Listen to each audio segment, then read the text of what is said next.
Being a weaver and a homesteader is a lifestyle that's based both in remembering and trailblazing. A pretty key piece of the remembrance for me is remembering the importance and the sacredness of cloth.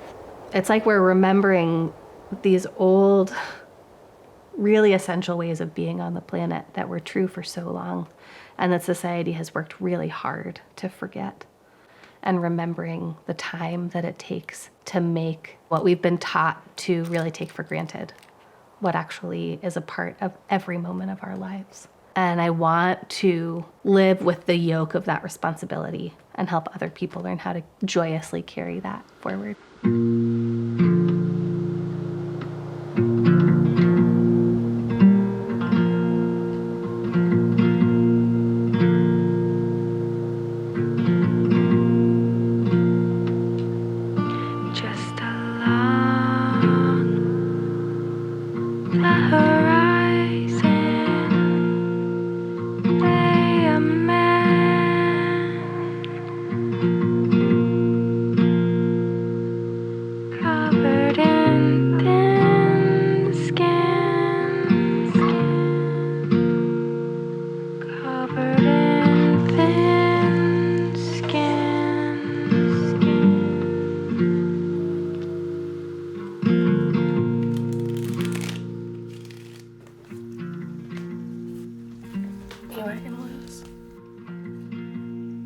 Accept.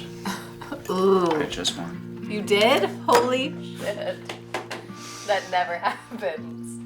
Wow. I was really close. That was a covert little maneuver I just did there, wasn't it? Mm-hmm.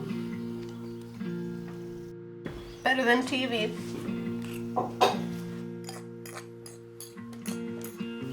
Yeah, where's your entertainment system?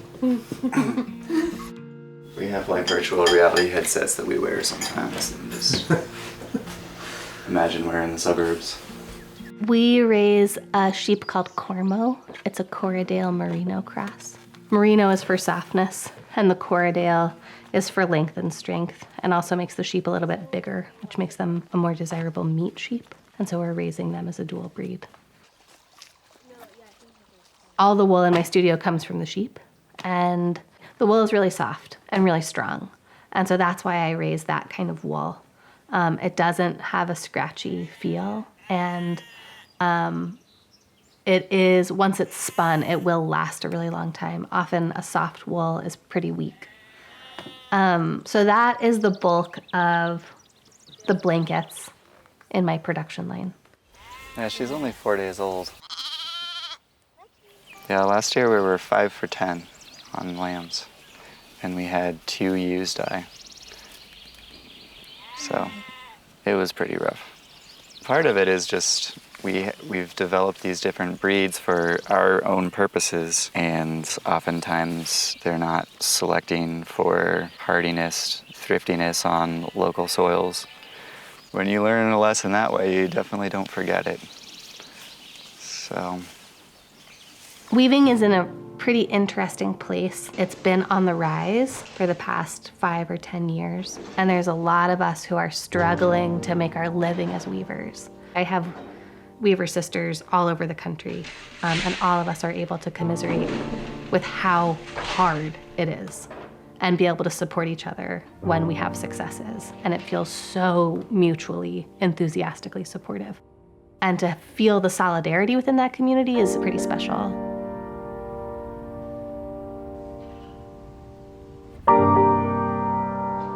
Weaving's just what I'm supposed to be doing. That's the short version. I've always been seeking a vocation, something that felt like a deep heart pull as a way to be on the planet. And so it was while I was working as a gardener that I did a project for a weaver. For a big installation project she was doing, I built a natural dye garden that could sit inside the gallery. And so it was while working for her that I first sat down at a loom. And I sat down at Tally Weinberg's loom. She's a beautiful weaver. She's an incredible, very thoughtful, systems and environmentally oriented weaver. Yeah, I sat down at her loom very briefly and felt the deepest sense of homecoming that I've ever felt.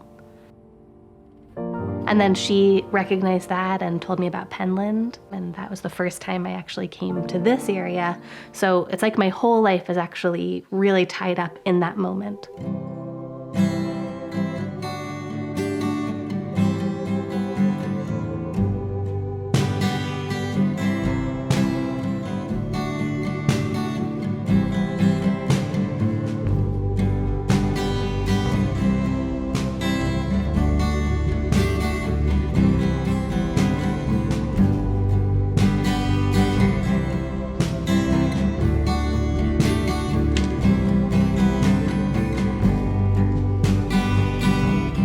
There are plants that I grow and there's plants that I forage, and the natural dye foraging here is really rich. There is a wealth of color all around us all the time. No matter where you are, there's a wealth of color. And most of it comes from, in foraging, roadside weeds. Between dandelion, goldenrod, and Queen Anne's lace, you have an incredible palette to work from, and that is literally everywhere.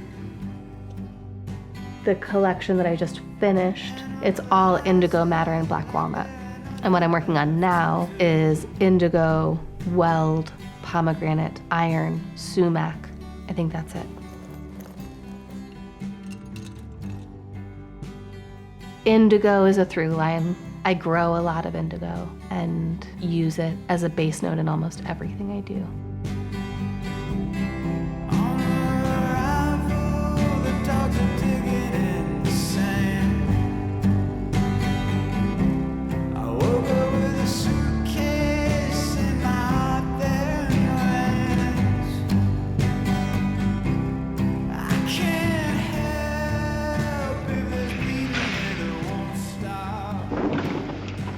The lineage that I'm most interested in was passed through women, and it was a home and a homesteading and a revolutionary craft. It was a quiet way of protesting being a colony to Europe, because one of the ways that England kept us under their thumb was keeping all the cloth production in England. So women started weaving at home, which is pretty amazing. Thanks for coming out, you guys. Oh, glad we could do it, Rain or shine, they say. Yeah. How about that wrinkling neck old girl there? Right here? Right there. Yeah. Yeah, that one. Okay. So There's a good comb. Our life would be so hard without Jonathan. And Jonathan doesn't need the community of Sandy Mush because he's traveling up and down the coast. I mean, he's like the shearer of the East Coast. But I think that it definitely is huge for him culturally to have his direct neighbors, Seth and Sharon, to be a young shepherding family, and to have all these people around him who speak his language, you know, which is a language of simplicity and homesteading and actually working with the fire of survival, as opposed to just succumbing to the sameness that is what's presented to us as almost the only option. It is community. I think that's a word that's way overused, and we're so starved for community, but here in Sandy Mush, it is a real community. It's such a mythology, it's such a storytelling. And so I have also always wanted to find myself within my own lineage, and to find out who my foremothers were. They're called recipes, which I love. It's like add a little bit of pepper. If you have more turnips growing in your garden, sub in turnips for beets or whatever. And so that's what I did with them. And so they're mine. They're very much mine. And they're fairly contemporary, but they hold this sort of ineffable whisper of nostalgia. So even people who don't have a relationship to the history, they can feel the history in the pieces.